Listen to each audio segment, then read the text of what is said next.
Demonstrate setting up CodeGrinder on a Linux machine. I'm actually running it from my Mac, but the terminal window that I'll be using is connected to a Linux machine, so the directions will, so I'll be demoing it on there, even though it may look like I'm in a Mac.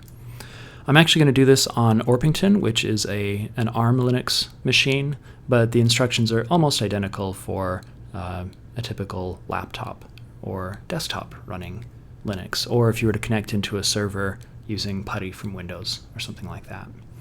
So the page that I'm at, I got to by going into Canvas, finding my assignment, and clicking on the link that said to load the assignment in a separate window, and it takes me here. Since I'm doing this Linux on ARM, I'm going to click on here to see the directions that are specific to Linux on ARM. Here's the terminal window that I've loaded. As you can see, it says that I'm running on Orpington, so I'm just going to type those commands that it gives. Make dir -p ~bin, that's creating a directory in my home directory. Tilde is a shortcut for my home directory. The -p says to create any parent directories that are necessary. Mainly makes it so that it doesn't complain if the directory already exists. Push d ~bin, so I'm going to change into that directory. And then I type that curl command, https dorking.cs.dixie.edu/grind.arm -ogrind.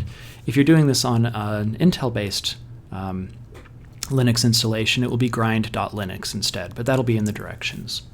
So that downloads the grind command, and then chmod 755 makes it into a runnable program.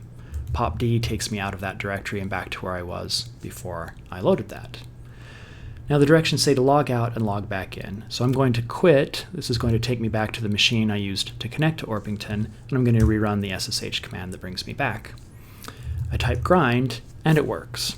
By logging out and logging back in, it re-examined my environment, and when it sees that directory called bin, it automatically adds it to my path.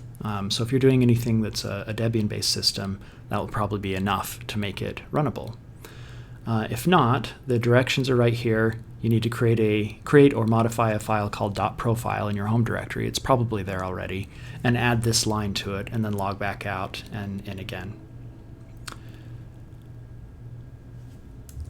Next, we have the instruction to set up grind by typing grind init. dorking.cs.dixie.edu. This is a one-time, or at least a very infrequent thing you'll need to do. It gives me some instructions to go to a certain URL and to copy and paste a string. That string is also given on the web page here. I'm not going to scroll down to it because it contains, it's a private link. Yours will be different than mine. But you can just copy and paste that into the terminal, and when you do, it will be ready to run. You'll be able to type grind list, for example, and you should see the list of assignments that are available to you. But how to use grind is a subject for another video, so I'll stop here.